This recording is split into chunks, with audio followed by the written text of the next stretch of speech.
The day she called me a thief, I was holding the receipt that could bury her.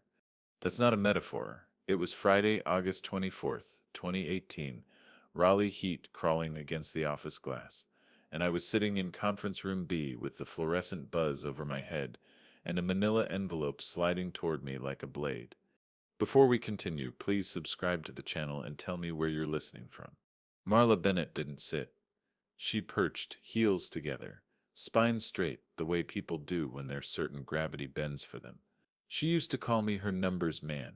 In 2016, at my 20-year anniversary, she stood on the same conference table, champagne in hand, and told the entire accounting department, "If Ricardo says it's clean, it's clean. He's Hanover's backbone." I'd believed her back then. Now she looked at me like I was a crack in her wall. "Ricardo," she whispered, eyes narrowing, "we need to talk about theft." Inside the envelope, photocopies of transfers totaling $48,200 spread across 8 weeks. My initials, RA, sat in every approval box, sharp and deliberate, like someone had traced them with a ruler. July 12th, 2018, $7,480. Vendor code, GL account. Everything lined up, too neatly. I tapped the corner of the page. That SIP's not my signature. The or on mine hooks left. These hook right. Whoever, Ricardo. She said my name like a warning shot. We take this very seriously. The we stung. Hanover Construction wasn't just my employer. It was 20 years of sweat, quarter after quarter without a single discrepancy. Hanover built hospitals, schools, wraparound porch homes. We did holiday potlucks. We toasted loyalty. And we, as of today, apparently thought I was a thief.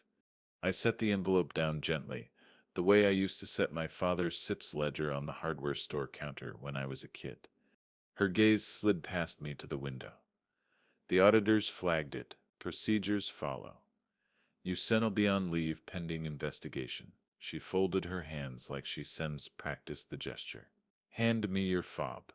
The fob made a wet click when it hit her palm. "Give me a day," I tried.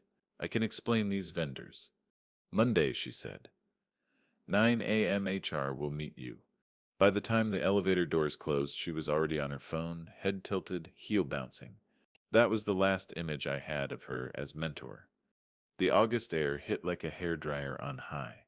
I drove south with the windows down, past downtown, until buildings gave way to sky. The Alvarez hardware store sat faded and locked behind a rusty chain on South Saunders Street. My father's name still arched across the facade, letters peeling like sunburn. I'd promised him at his grave I'd keep that name clean. On Monday, August 27th, the scanner at Hanover's front door flashed red. 3 short beeps. Security didn't need to escort me. A dead fob says everything. Tasha from HR met me in a small office with a folder. She once left a sticky note that said "breathe" on my monitor during a rough quarter. Today her kindness was in the soft way she said phrases like "pending investigation" and "administrative leave." They took my laptop, my brass office key, an old holdover from before the remodel, made a tiny clink on the HR table that echoed like a gavel. Marla didn't just show. She sent an email at 9:41 a.m. "Ricardo, please cooperate fully with HR. We still be in touch." Subject line, "Process." I called Nate, my cousin and lawyer from the parking lot. He answered on the second ring. I told him everything, compressing 20 years into 10 minutes. "They forged my initials," I said. ACH-July 12th. 7,480 vendor codes I SEP never seen. And my keycard SIP's dead.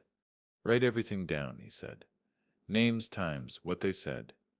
Details, win cases." I drove home to Maple Ridge Lane. Beige siding, 2-car garage, the kind of quiet that hums. The retirement brochure on the counter had a couple walking into a sunrise. I flicked it shut. I spread the 8 pages from HR across my kitchen table. If you only looked with your eyes, they had me. Fonts matched, vendor codes plausible. General ledger entries referenced real jobs, Wake Med, North Hills, Johnston County Clinic. Whoever forged this had intimate knowledge of our books. But I don't said only look with my eyes. I wrote the date on a legal pad. Monday, August 27th, 18, 2 columns. Left what they want me to believe. Write what is true. Under the right column, I left space. You don't fill that line with guesses. You wait for the truth to surface. At 2:17 p.m., Tasha emailed, acknowledged receipt of company property. Please confirm address for certified mail. I logged it. Details keep panic from multiplying. At 4:03 p.m., I drove back to the hardware store. The padlock was hot in my hand. Inside a storage unit nearby sat a Rubbermaid tub labeled DDGR. I hadn't opened it in years. The ledger smelled like pencil dust and sweat, honest work. I set it on the passenger seat like it was a witness. By 9:41 p.m., exhaustion had sanded down the noise in my head. That's when it happened. Page 3. Vendor code VND 1719. My pulse spiked. I knew our vendor codes that quarter topped out at 1697. I'd typed them myself. I pulled an old reconciliation printout, Q2 2018, from a closet box. VND 1697. That was the last real vendor. Whoever forged this didn't know our numbering system. They'd made a perfect river but missed the shape of the bank. I underlined VND 1719 in pen, circled December 18th, 07, wrote mismatch in the margin. And here's the thing. I didn't feel triumphant. I felt quiet, like the thread had been waiting for me to notice it, and finally exhaled when I did. I slid the forged packet under the legal pad, turned my father's ledger toward me, and rested my hand on it. They can take my fob, I whispered to the kitchen walls, but they don't skip my name. The house had never sounded this loud. Not with music, or traffic, or people, just the refrigerator hum, steady and relentless, louder than my own breathing. August had slipped into September like ink spreading on paper. I'd been home for 4 days. 4 days since my keycard died. 4 days since Marla's whisper turned my name into a question mark. The first bill arrived on Wednesday, August 29th. Mortgage $1,784. Due in 12 days. The envelope looked innocent, sitting in the mailbox, white with blue trim, like it wasn't the opening shot of a siege. I slid it onto the kitchen counter. Next to the legal pad I'd started keeping like a diary, dates, times, fragments of overheard conversations from that last week at Hanover. I'd scrawled VND 1719 mismatch in bold ink across the top, circled twice. That one thread was the only piece of oxygen I had. But oxygen doesn't pay mortgages. Oxygen doesn't keep reputations alive when the town starts whispering. By Friday morning, August 31st, my inbox was a graveyard. 2 messages from friends. Hey, heard something weird. Call me. 4 more from clients. Phrased carefully but cold. Given the circumstances, we shall be pausing this engagement. And 1 from Hanover sits external auditors. Ricardo, we said are conducting interviews related to financial irregularities. Please make yourself available for questions. They didn't call me Mr. Alvarez. They didn't call me senior accountant. Just Ricardo. As if 20 years of clean books could be reduced to first name familiarity and a forged initial. I didn't answer. I stopped going out except for groceries. Raleigh in late summer has that sticky heat that clings even after sunset. On Sunday night, September 2nd, I stood in the cereal aisle of Food Lion staring at shelves like I'd forgotten how decisions worked. People I'd known for years, parents from my daughter Sophia's old school, vendors, contractors, walked past me with that awkward half-recognition that comes when gossip gets there first. One woman, Margaret, paused, just long enough to make it sting. Ricardo, she said, voice too sweet. We miss seeing you at Hanover. Hope everything's set all right. She didn't need to finish. I heard the thief in the spaces between her words. That night, I lay in bed staring at the ceiling fan. I kept thinking about the ledger in the kitchen drawer. My father used to say, collapse isn't loud, it's the sound of beams shifting in silence before the roof caves. I finally understood. On Tuesday, September 4th, at 3:17 a.m. I sat at the kitchen table with nothing but the overhead light on. The neighborhood outside was still, crickets fading as the hour grew thin. My legal pad lay open. The mismatch circled in blue stared back at me like a quiet dare. I traced the circle with my finger. V&D 1719. July 12th, 2018. $7,480. If they'd forged that, they'd forged more, and if they'd forged more, they'd left fingerprints. People who invent lies always think the truth is asleep. I brewed coffee like it was oxygen, sat there in my t-shirt and shorts, and pulled out my old personal laptop. Years ago, before Hanover's IT lockdowns got stricter, I'd exported reconciliations and work papers for my own archive. Routine CPA stuff, backups. I'd never imagined they'd become weapons. I found the folder labeled 2018_Q2_backups. Double-click. Rows of PDFs and Excel files blinked open like old friends. Vendor ledgers, GL summaries, payment batches, all time-stamped before my fob was revoked. One file caught my eye. Vendor_register_final_June2018.xlsx.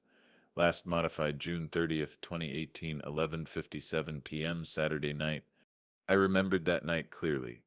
Sophia had fallen asleep on the couch watching The Incredibles 2, and I'd stayed up finishing reconciliations with a glass of bourbon sweating beside the keyboard.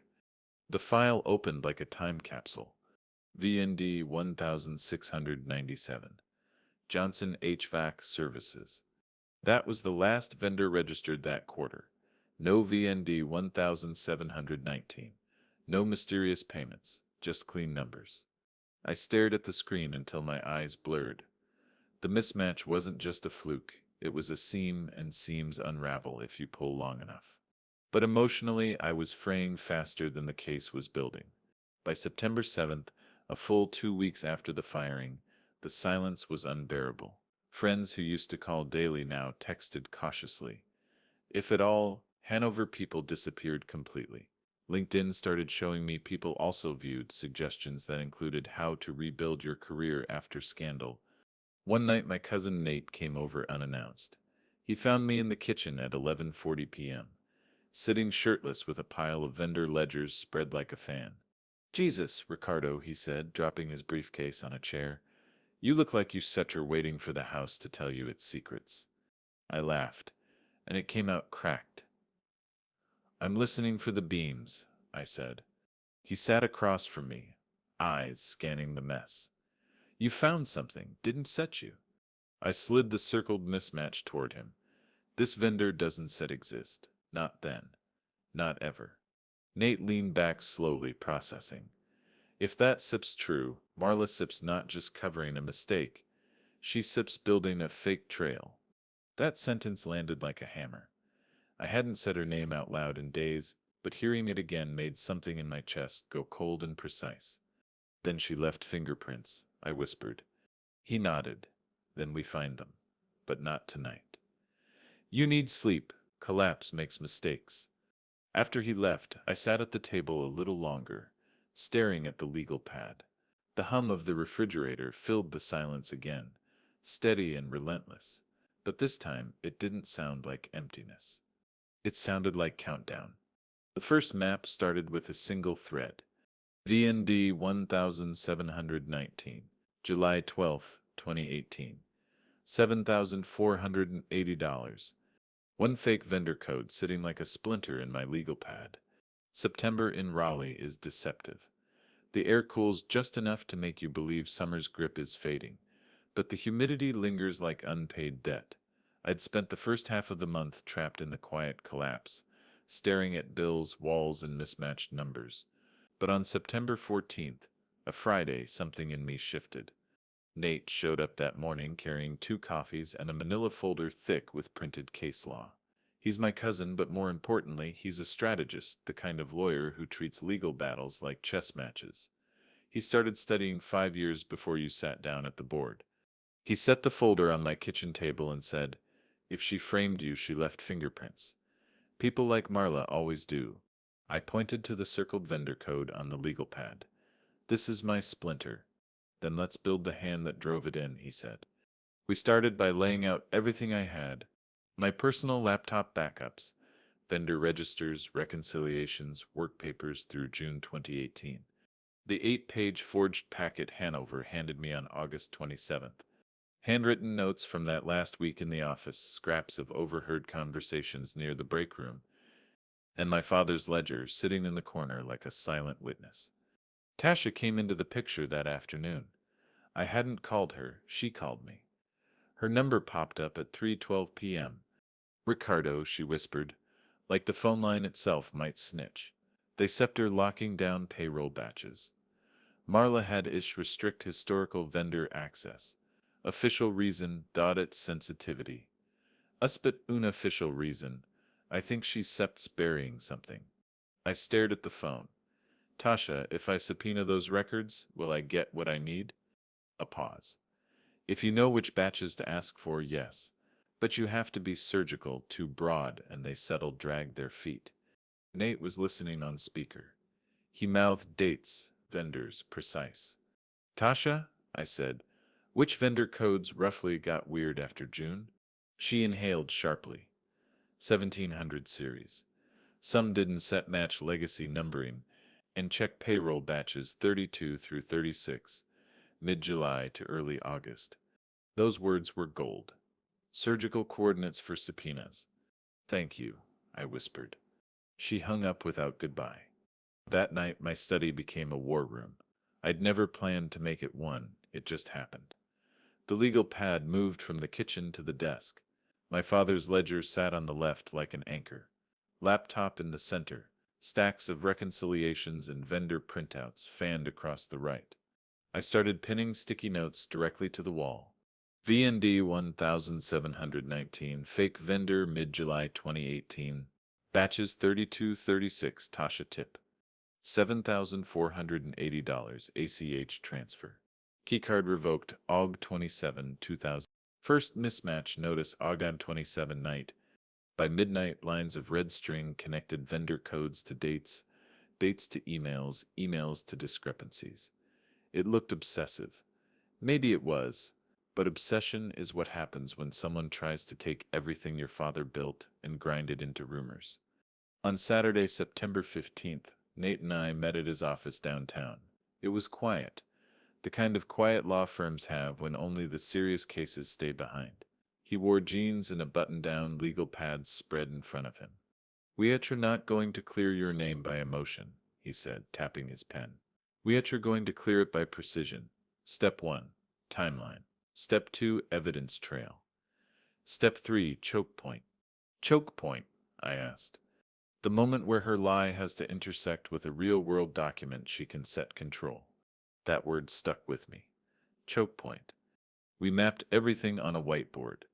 June train Tacoma, 2018. My last legitimate vendor register backup, VND 1690 UCAT.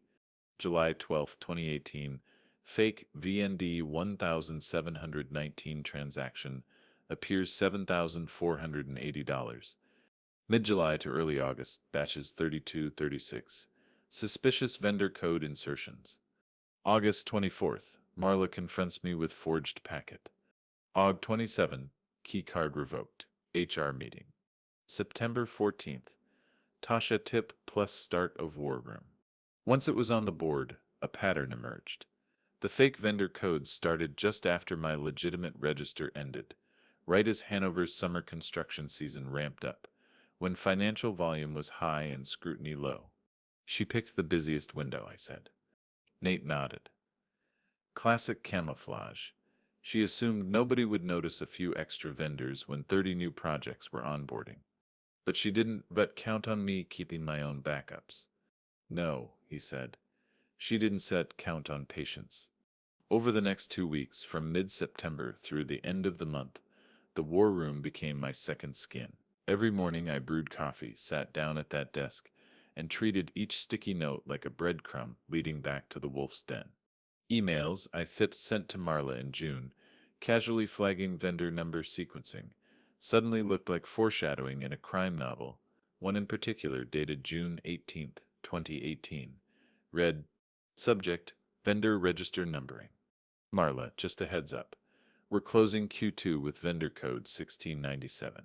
We'll hold 1,698 plus for new vendors in Q3 to keep sequencing clean. Ricardo. She replied, noted. Short, cold, efficient. That email would later become Exhibit 14 in court. But back then it was just another breadcrumb. By the last day of September, my wall was covered. Vendor mismatches, timeline markers, email excerpts, transfer amounts. And right at the center, circled twice in red. Choke point, batch 34, July 19th, 2018. Payroll ACH file, $42,500 in vendor payments, split across 5 fake vendor codes, all 1,700 series, none present in my legitimate backups. That was the seam. That was the weak point in her armor. I stood in the doorway of the study at 1:12 a.m., arms crossed, looking at the map I'd built, for the first time in weeks. My heart didn't pound with panic. It beat steady, measured. Marla thought she'd buried me under forged paperwork. She didn't know I'd learned to read blueprints. Capri Bistro sits on Glenwood Avenue, tucked between a wine bar and a boutique that sells candles for $30 a pop. Hanover people loved that place for client lunches. The bread's good, the pasta's overpriced, and nobody ever checks the bill too closely if the company card's on the table. October 4th, 2018. Thursday, warm night, late construction season in Raleigh, but the evenings had started to cool. I remember it clearly because that was the day I found the receipt that cracked Marla's performance mask in half. I'd been combing through my personal backups for weeks, following every breadcrumb Tasha and Nate helped me uncover. Batch 34 had given me the choke point. Now I needed texture, real-world transactions that matched the fake vendors. Embezzlers don't just move money, they spend it. I was flipping through scanned ledgers when I found it, a Capri Bistro receipt dated Tuesday, July 17, 2018, 12:43 p.m. 2 entrees, 4 glasses of wine, tiramisu, and a bottle of Sancerre. Total $2,860.43. My first thought was simple. Who the hell spends nearly $3,000 at lunch? Then I looked at the signature, a flourish I knew too well. Marla Bennett. And then at the top right corner, under payment method, it said vendor ledger #1703. My stomach went cold. Vendor 1703 was one of the fake entries I'd circled on my wall. The Capri Bistro lunch wasn't a business expense. It was a theft receipt wearing a silk scarf. I opened my vendor register backups and cross-referenced #1703. Nothing. Not in June. Not ever. Whoever vendor 1703 was, they didn't exist in my legitimate books. I printed the receipt, slid it into a clear sleeve, and wrote the date on a sticky note. Tuesday, July 17th, 2018. Capri Bistro, $2,860. Vendor 1703. Then I pinned it dead center on my war room wall. That receipt wasn't just paper. It was a crack in her disguise. The following day, Friday, October 5th, Nate and I sat in his office again. He leaned back, hands behind his head, staring at the printout. She used a fake vendor to pay for lunch, he said slowly. That Sep's not sloppy. That Sep's arrogant. Capri's expensive, but $2,800? That's not a staff meal, I said. She probably brought her brother, Nate muttered. You told me Sep's been circling her for cash. What? Sep's his name again. Michael Bennett, I said. 2 failed gyms, 1 failed cafe, and a history of tax liens long enough to wallpaper a hallway. Nate tapped the table. Then this receipt isn't a set just spending, it's Sep's motive. She Sep's funneling money to maintain an image, maybe float her brother Sep's mess. That Sep's a narrative juries understand. We decided to dig deeper into Capri Bistro transactions. I spent the weekend combing through ACH records and credit card logs from the batches around July. By Sunday night, October 7th, I'd found 5 separate Capri charges between July 10th and July 31st, totaling $42,500.19. all billed to fake vendor numbers between 1701 and 1707. Every single one had Marla Sipp's signature.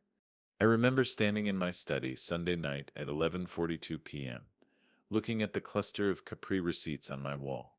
The red string connecting them to the fake vendor numbers made it look almost theatrical, like she'd staged her own downfall with appetizers and wine pairings. 2 days later, October 9th, 2018, I saw her again for the first time since August. It was pure chance.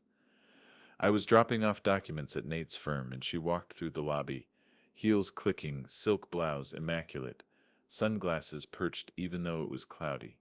Our eyes met. For half a second, the lobby went silent in my head. I said nothing. I didn't have to. She gave me that practiced corporate smile, the one that had fooled boards and auditors in half of Raleigh for years. "Ricardo," she said lightly, as if we were old colleagues bumping into each other at brunch. "Some of us adapt. Some get left behind." There it was, the real Marla, no whisper, no pretense, just cold calculation wrapped in charm. I held her gaze and replied, "This isn't set over." She didn't flinch. "We'll see," she said, and walked away like she owned the floor. I stood there for a full 30 seconds after she left. Not because I was shocked, but because for the first time since August, I understood exactly who I was dealing with. She wasn't scared. She was confident she'd buried the trail deep enough that I could never reach daylight. She had no idea I'd already found the crack. That night, back at home, I poured a small bourbon, opened my laptop, and scanned every vendor expense around Capri Bistro. I looked for patterns, recurrence, timing, and there it was. Every Capri transaction happened between July 10th, 31, always midweek lunches, always between 12:30 and 1:45 p.m. The pattern was surgical. She was using fake vendors as a personal expense account, systematically, rhythmically, almost ritualistically. I circled the dates on the wall, drew the lines between the vendor codes, and whispered to the empty room, "Keep eating, Marla, keep eating." Because every bite was evidence.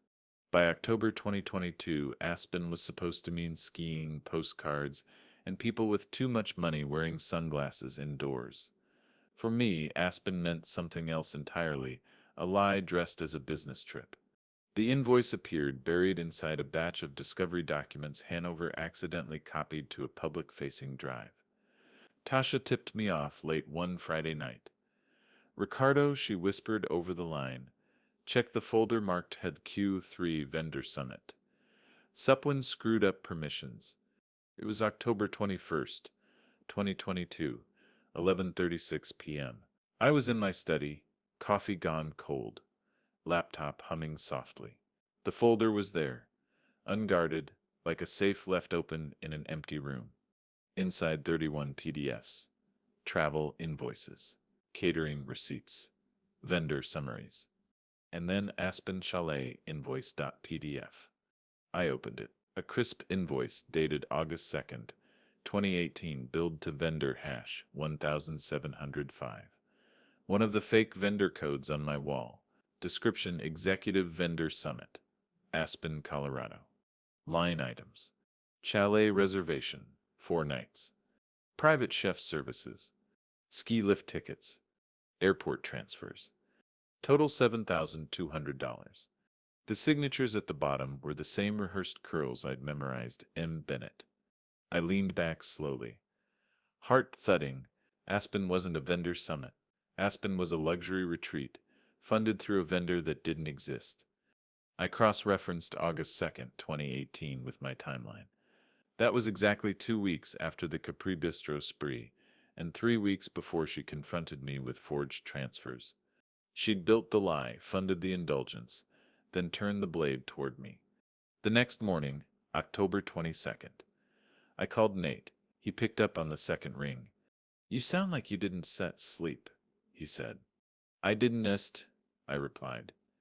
Aspen Chalet, 7,200, fake vendor 1705. August 2nd. He whistled low. "That sip's not lunch money. That sip's premeditation. She built the infrastructure. Ricardo." "I know. You ready to file?" That question hung in the air like a held breath. We'd spent years building the evidence quietly.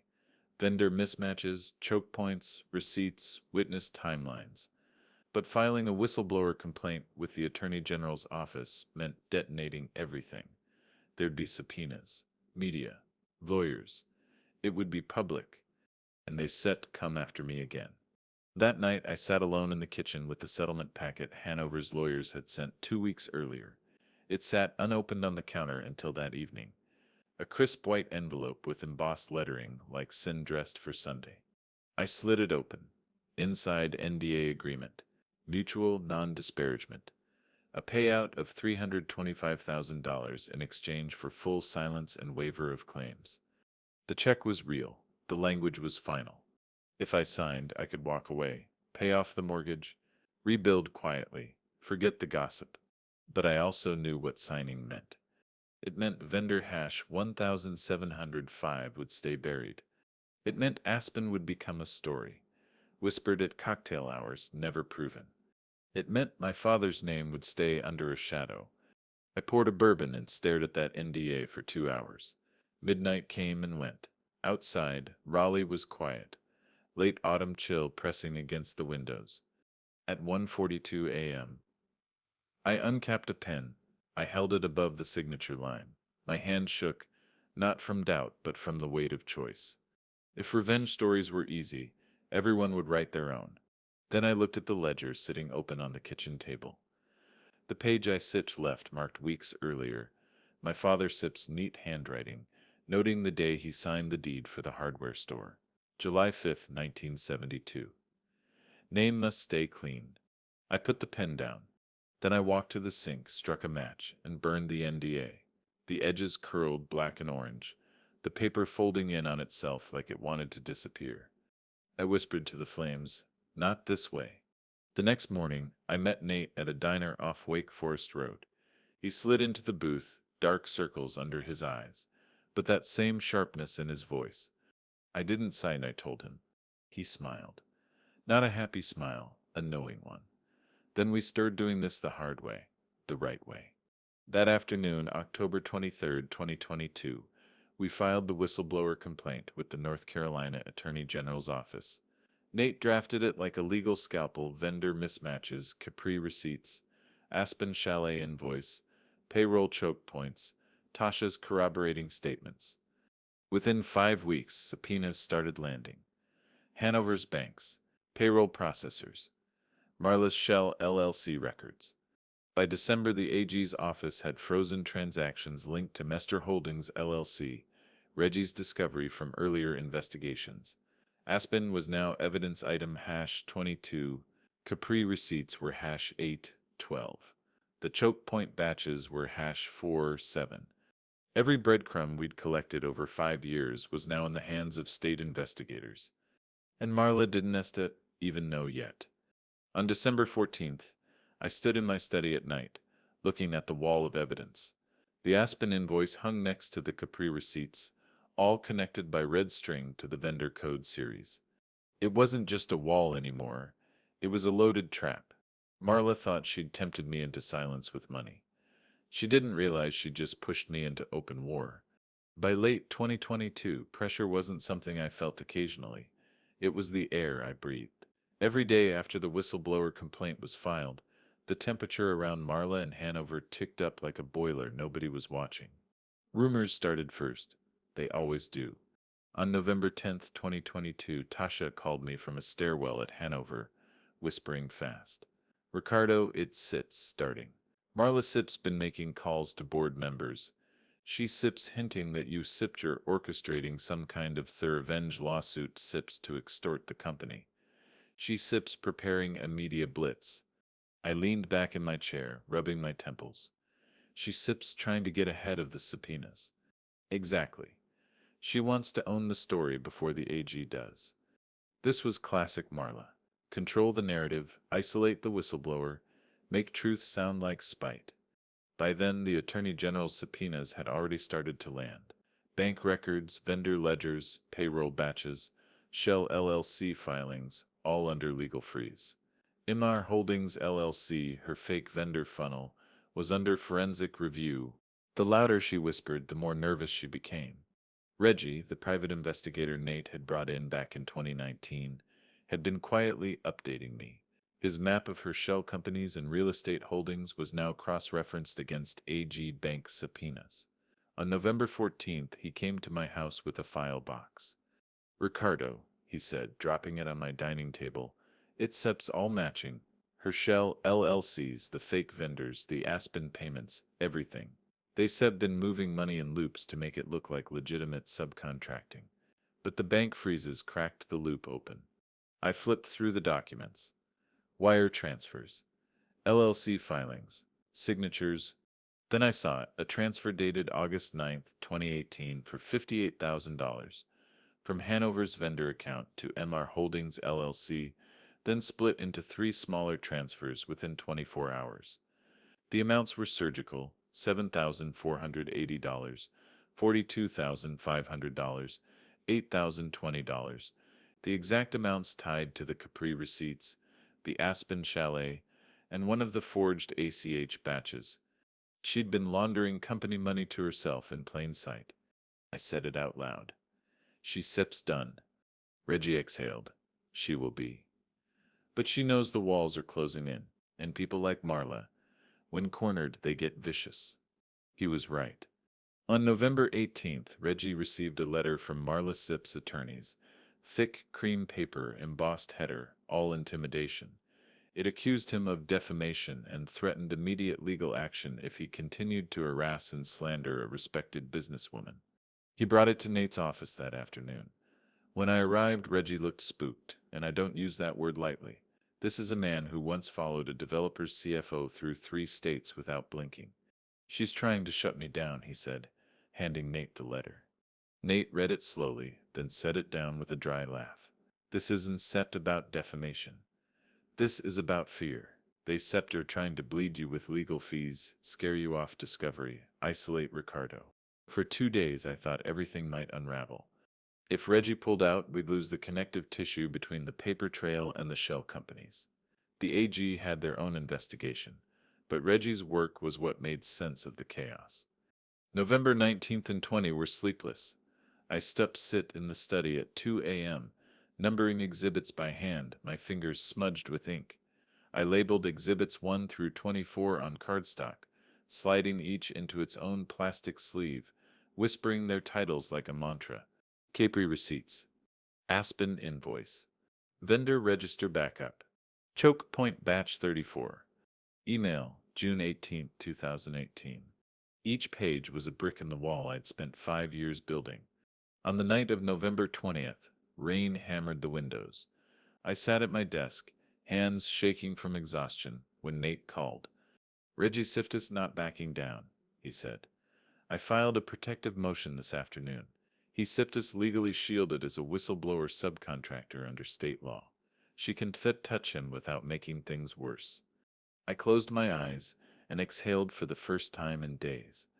"She tried to break the map," I said. "She underestimated the architect," Nate replied. By the end of November, Hanover's board was fracturing. Tasha told me Marla had started canceling meetings, avoiding CFO check-ins, and retreating behind lawyers. It was like watching a queen fortify a castle that was already surrounded. Meanwhile, I kept tightening my case. The evidence wall had grown to cover almost every inch of my study. Red string crossed like a spiderweb. The Aspen invoice, the Capri receipts, the forged ACH batches, the vendor mismatches, the choke point timeline, all converged in the center on MR Holdings LLC. Every night I'd stand there in the dark with just the desk lamp illuminating the wall, tracing the strings with my eyes like a man reading constellations.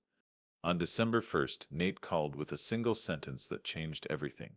She blinked. "What?" Her lawyers reached out quietly. They are asking about settlement. That means she knows the AJ Sest investigation is airtight. Pressure Sestis working. Ricardo.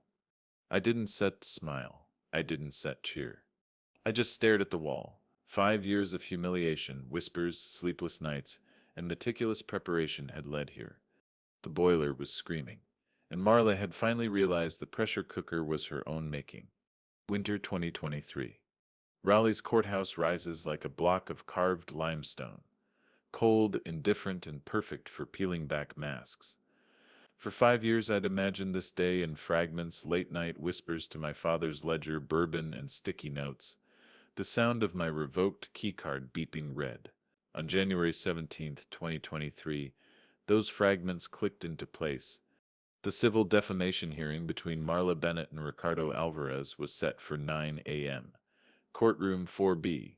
Her lawsuit had been filed preemptively months earlier, an attempt to paint me as a bitter ex-employee spreading lies. Nate had let it play out. He knew what I didn't at the time. Court was the perfect stage. That morning the air was razor cold. I wore my father's charcoal suit, the one he wore the day he signed the deed to Alvarez Hardware. I'd had it tailored 3 months earlier, knowing this day would come.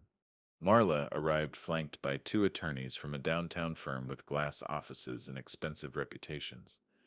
She wore winter white, immaculate, hair twisted into a perfect knot.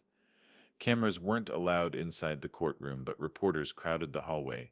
Hanover Construction's CFO facing off against the man she'd called a thief. It was catnip. She smiled at me across the aisle before proceedings began, a smile like sharpened glass. "Mr. Alvarez," the bailiff called. I rose, calm, steady. Years of preparation buried my shaking hands. Nate leaned in before opening arguments. "Remember," he whispered, "we don't just need to perform. We just need to present. She built the trap. We sat her just springing it." He started simple. Timeline. Betrayal. Aspen. Capri. Vendor mismatches. AG subpoenas. Every fact landed clean, like stepping stones across a creek I'd memorized. Marla Sepp's attorney, a tall man with a silk tie and the kind of grin that thinks juries are props, tried to spin a narrative of vengeance. He painted me as a disgruntled former employee nursing a grudge, claiming my whistleblower complaint was a calculated attempt to extort a settlement. He even held up the NDA I burned and said, Mr. Alvarez was offered a generous severance. He declined, not because he cared about truth, but because he wanted a stage. Nate rose slowly, one eyebrow raised. Objection. Mischaracterization. That offer came before the whistleblower complaint, and Mr. Alvarez's decision not to accept hush money is exactly why we session here to speak facts, not spin them. The judge, a woman with decades of financial litigation behind her, nodded, sustained. "Move on, counselor." The evidence presentation was methodical. Nate had structured it like a narrative arc. Foundation, my vendor register backups, ending at VND 1697. Intrusion, fake vendor codes in July 2018. Spending Capri Bistro receipts $42,500 total, tied to vendors 1701, 1707. Luxury, Aspen Chalet invoice, $7,200 tied to vendor 1705. Laundering, August 9th, 2018. Transfers to Emasher Holdings, LLC. Choke point, Batch 34, July 19th, 2018. Forged ACH file.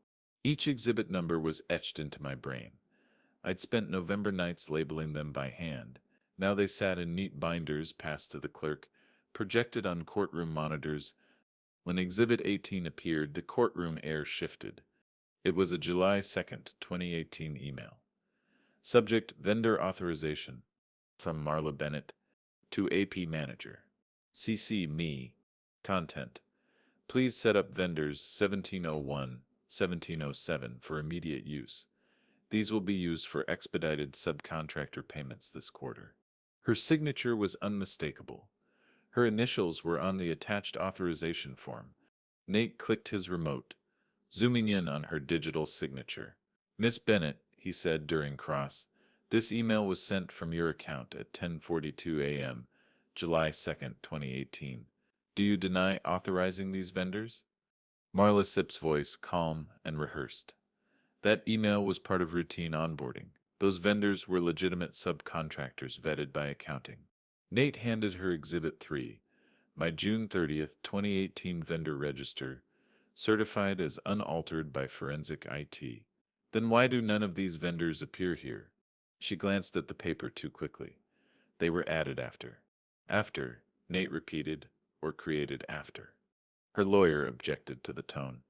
Overruled. Then came the Capri Bistro receipts. Projected on the monitor.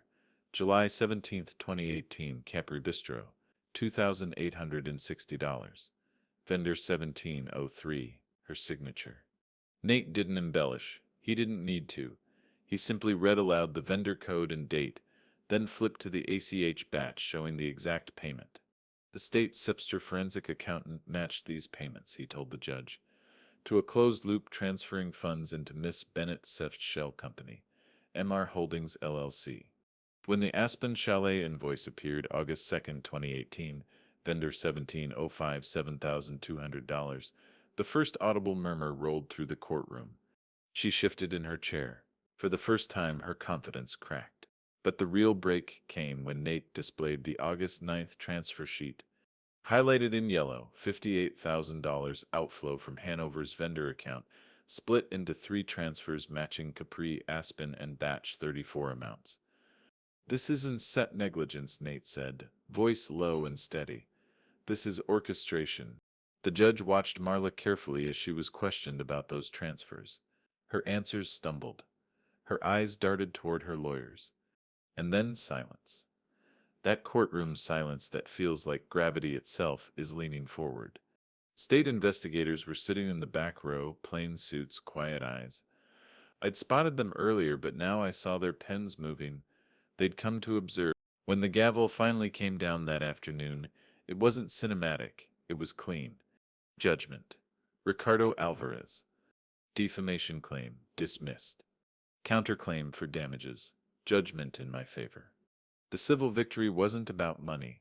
It was about record. Public, legal, undeniable. As the judge read her decision, Marla's mask finally cracked. Just a flash, a twitch at the corner of her mouth. The kind of involuntary movement you make when your foundation shifts beneath you. I didn't gloat.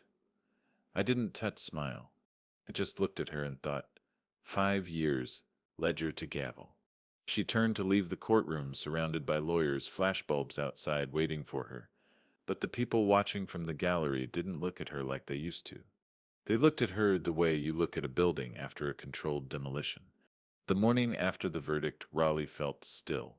Not calm, not triumphant, just still. January 18th, 2023, 7:12 a.m. I stood barefoot in my kitchen, hands wrapped around a mug of black coffee, looking at the wall where my war map still hung. Red string, sticky notes, receipts, vendor codes, Aspen, Capri, Batch 34. 5 years of quiet work staring back at me in the pale morning light.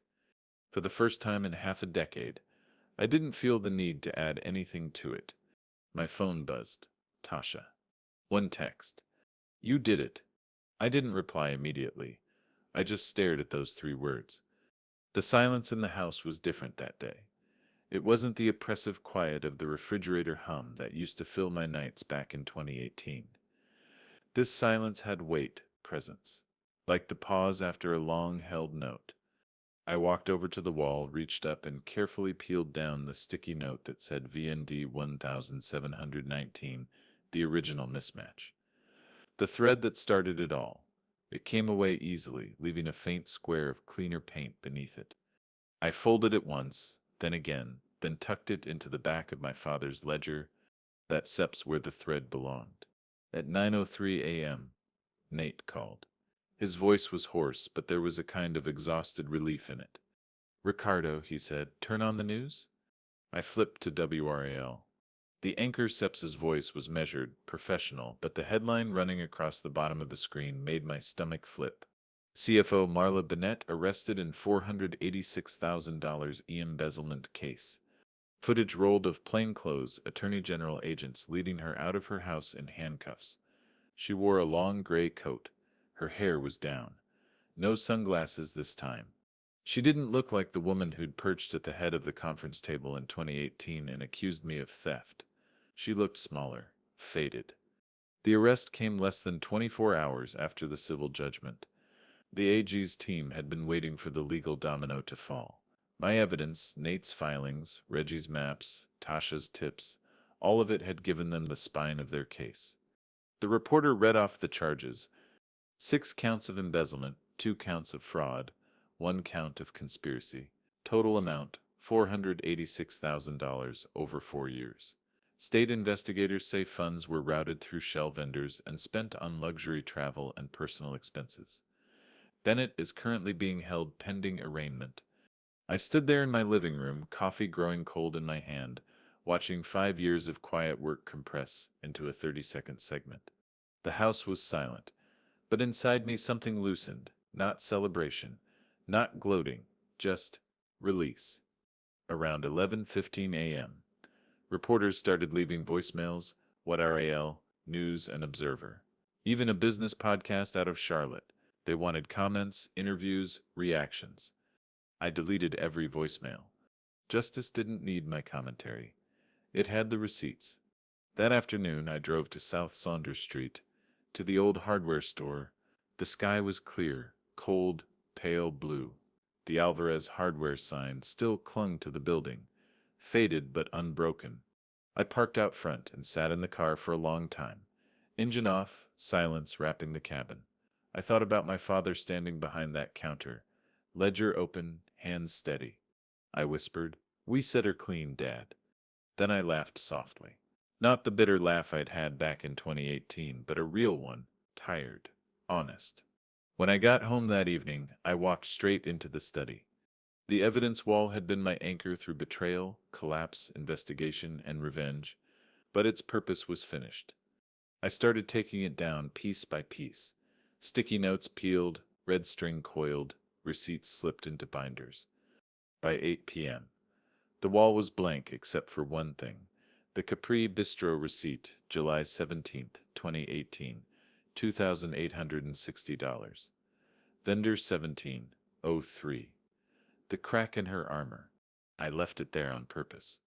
Not as a trophy, as a reminder. Silence, when it finally comes after years of noise, doesn't feel like a victory march. It feels like exhaling. Justice doesn't arrive with a parade.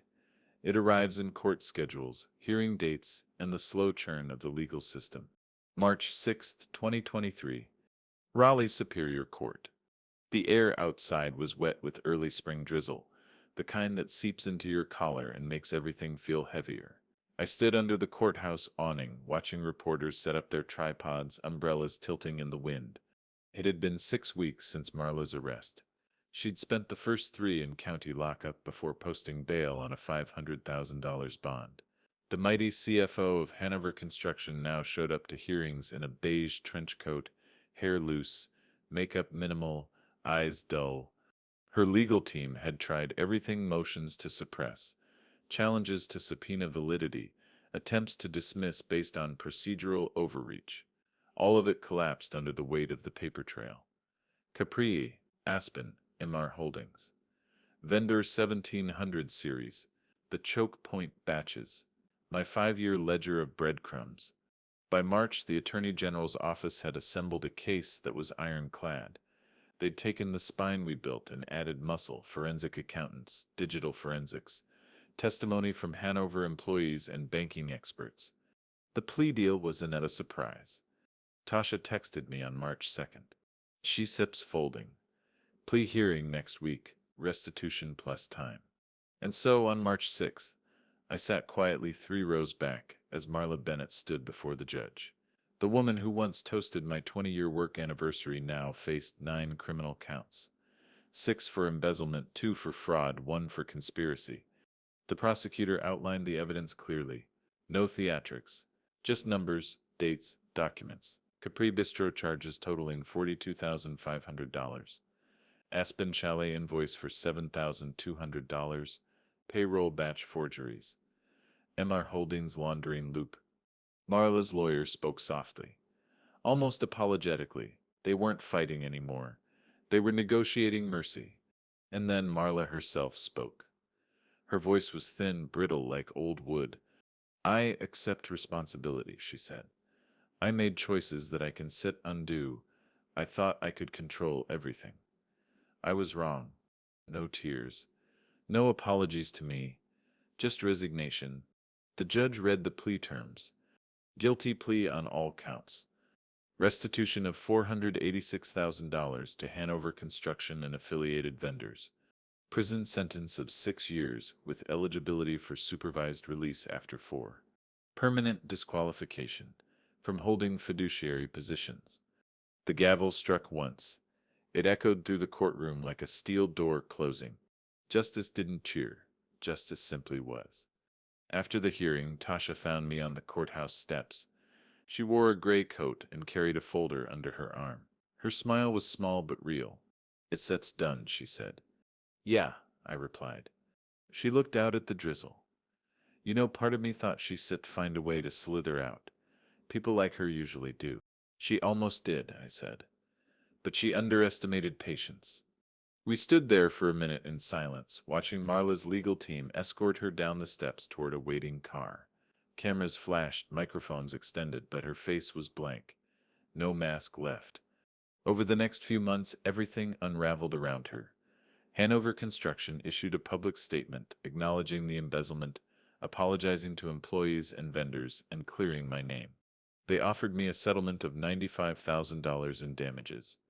No NDA, no gag clause. Just clean acknowledgement. I accepted, not because of the money, but because closure needs a signature too. The company overhauled its internal controls. New CFO, new audit committees. Capri Bistro stopped seeing company lunches for a long time after that. But justice, real justice, isn't about watching someone go to prison. It's about truth settling into place like dust after a long storm. One night in late May 2023, I sat alone on my porch with a glass of bourbon and the Capri Bistro receipt in my hands. The ink had faded slightly, but the vendor code 1703 was still clear. 5 years earlier, that receipt was a crack in a wall too high to climb. Now it was proof that walls eventually fall. I folded it gently and slipped it into the back of my father's ledger, right next to the original VND 1719 sticky note. The beginning and the end, side by side. The drizzle had turned into a soft, warm rain. I let it hit my face the way people do when they've stopped fighting the weather. Justice had been quick, but it had been clean, and that mattered more than anything. December 24th, 2023. Christmas Eve. Raleigh was cold, clear, and quiet. The kind of night where sound seems to travel farther. The street outside my house was lined with twinkling lights and wreaths that smelled faintly of pine. Neighbors moved around inside their living rooms, silhouettes flickering against warm windows. Inside my house, the fire crackled softly. I'd always loved that sound. My father used to build fires the same way in the old house on Saunders Street, tight stacks, deliberate kindling, slow burn. On the coffee table in front of me sat two objects. My father's leather-bound ledger, edges worn soft by decades of use. A printout of the vendor mismatch, VND 1719, dated August 27, 2018, the night everything began. I picked up the ledger first. Its cover still smelled faintly of dust and cedar.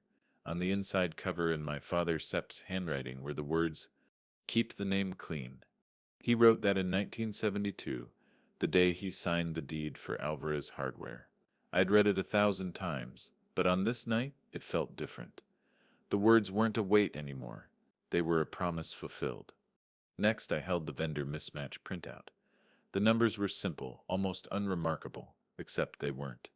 Vendor mil $700, 19 amount, $7.48, date, 7 de diciembre de 2018, the splinter that started the unraveling. 5 years earlier, I'd found that discrepancy at my kitchen table, exhausted and humiliated. Now I held it like a relic, a reminder that sometimes justice starts not with a thunderclap, but with a single stubborn thread. The fire popped loudly, sending a thin plume of sparks up the chimney. Outside, a few flakes of snow began to drift down, catching the glow of the porch lights. I poured a small bourbon and sat back in my armchair, ledger in my lap, printout resting on the table. For the first time since this all began, everything was still. Marla Bennett was in state prison serving her sentence. Hanover Construction had issued its public apology months ago. My name, my family's name, was clean again. Tasha had joined my new firm. Reggie handled investigations. Nate was still my cousin, still my lawyer, but now also my business partner. We'd turned 5 years of pain into a foundation for something new. But on this night, none of that mattered as much as the quiet. I thought about the first Christmas Eve after the firing, 2018. I'd sat alone in this same house, lights off, mortgage unpaid, reputation shattered, watching families pass outside my dark windows. I'd wondered if the Alvarez name would end with me. And now, 5 years later, the firelight reflected off the ledger's worn cover, and I realized it hadn't ended. It had survived. At 11:57 p.m., I flipped to the back of the ledger and tucked the vendor mismatch printout behind the final page. Not hidden, just placed, where it belonged. This ledger had documented my father's life's work, every transaction, every sale, every piece of his legacy. And now it documented mine. I whispered to the empty room. You didn't ruin me, Marla. You revealed yourself. The words hung in the air, soft but steady. The snow had begun to fall more steadily now, coating the street in a thin white layer. I turned off the lamp, letting the fireplace be the only light in the room. Shadows danced along the walls, wrapping around the ledger like a quiet guardian. People think revenge stories end with shouting, fireworks, or some cinematic crescendo, but the real endings, the real ones, are like this. A fire, a ledger, a thread that led to the truth. Christmas Eve marked 5 years and 4 months since the betrayal. It wasn't about revenge anymore. It was about legacy. And legacy, I'd learned, isn't just what you build. It's what you protect. Starting over at 52 wasn't part of my original life plan. Then again, neither was being publicly accused of theft, burned out of a 20-year career, and spending half a decade methodically dismantling a mentor's embezzlement scheme. But in spring 2024, Raleigh was in bloom again. Azaleas, dogwoods, fresh air that didn't smell like courtrooms or stale coffee, and I had new keys in my pocket. March 4th, 2024, 8:45 a.m. I unlocked the glass door to Alvarez Forensic Accounting and Consulting for the very first time.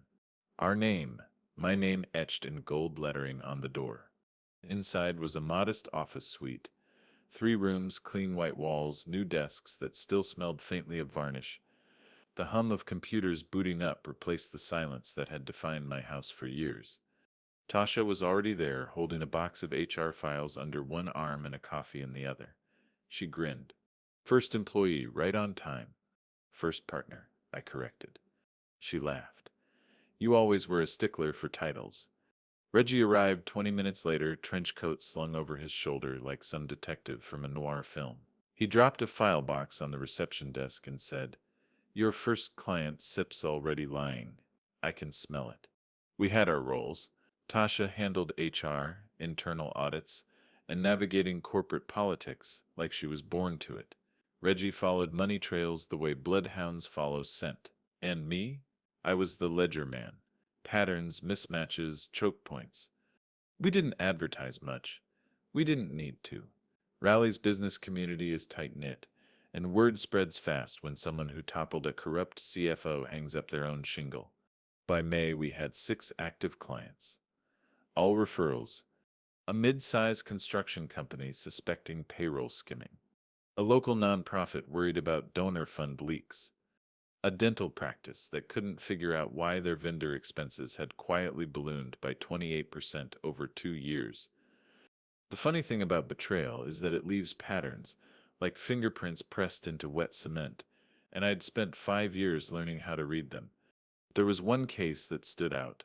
Late May. A family-owned logistics firm. The CEO, a man in his late 60s, walked into our office clutching a stack of crumpled invoices. His voice shook when he said, I think someone close to me is bleeding us dry.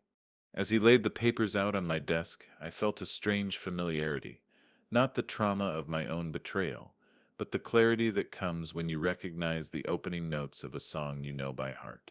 Vendor mismatches. ACH batches, quiet leaks. Different company. Same story. I looked at Tasha and Reggie.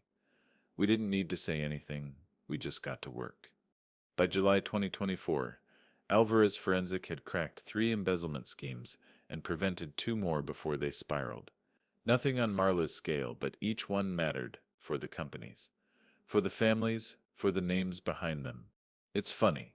Revenge stories usually end at the courtroom. The mask cracks, the villain falls, justice is served, cue the credits, but real life keeps going.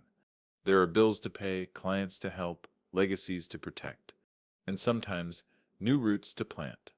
One quiet Friday afternoon in August 2024, after our last client meeting, I stood in the doorway of my office and looked around.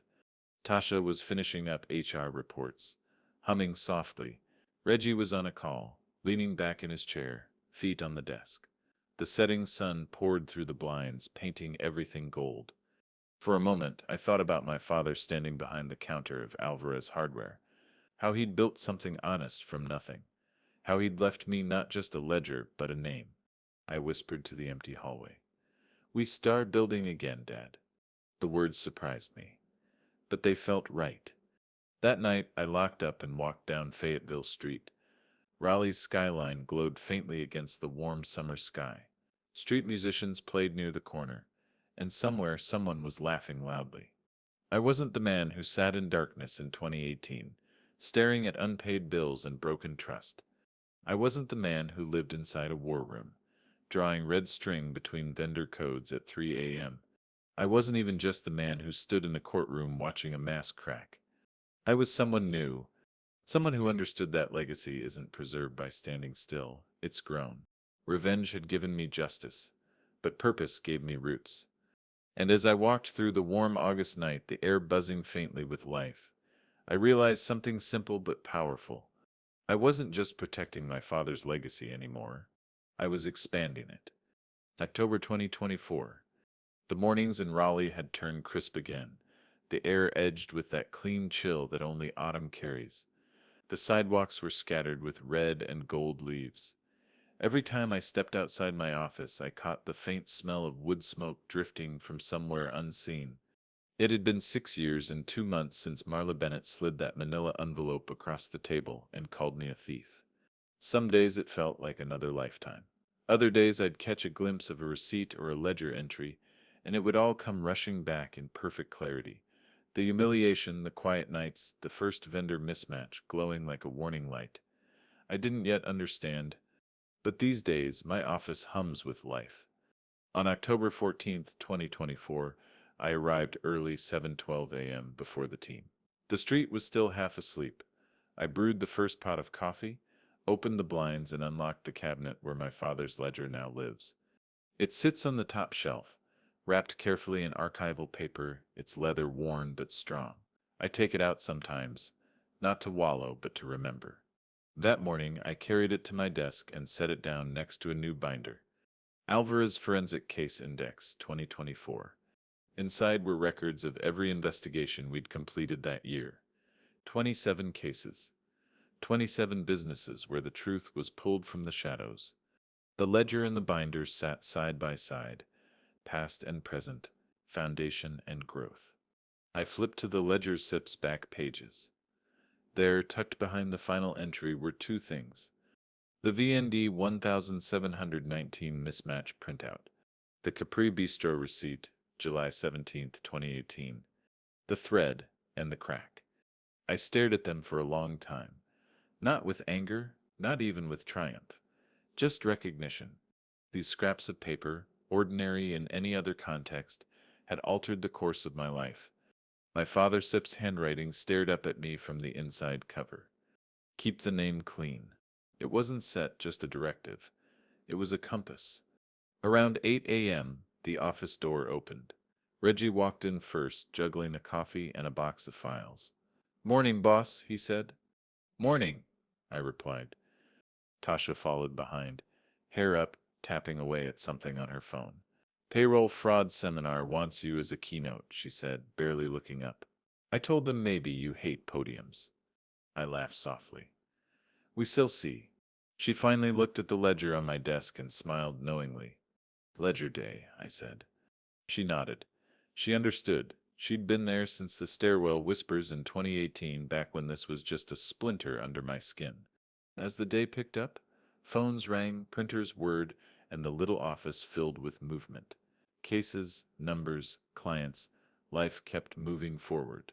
But every time I glanced at that ledger, I felt something settle in me. Not pride exactly, not relief, something quieter, stronger. Legacy. That afternoon, I took a walk down Fayetteville Street. Just like I had that night months earlier, the air was brisk.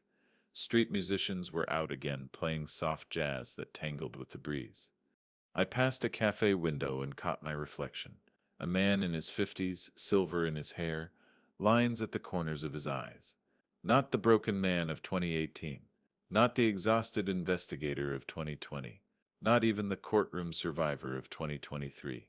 Just me. Whole. I thought about Marla sometimes. Not often. She was serving her sentence. Her name occasionally popped up in financial crime briefings, a cautionary tale in a state ethics presentation. But she wasn't the center of the story anymore. She was a chapter. The center was the ledger, because the ledger never lied. It had carried my father Sip's truth. It had revealed Marluquet's deception, and now it anchored mine. As the sun began to dip, golden light poured down the street, catching the tops of buildings. Raleigh glowed in that quiet, humble way it always does in fall. I paused, hands in my coat pockets, and thought about how everything had started with a promise at a gravesite. Keep the Alvarez name clean. 5 years ago, that promise felt like a weight. Now, it felt like roots. People think revenge is the end of the story. But for me, revenge was just the turning point. Legacy was the ending. And as I walked back toward the office, the cool wind lifting the edges of my coat, I whispered something softly to myself. Words that belonged to both my father and me. Ledger Sips clean.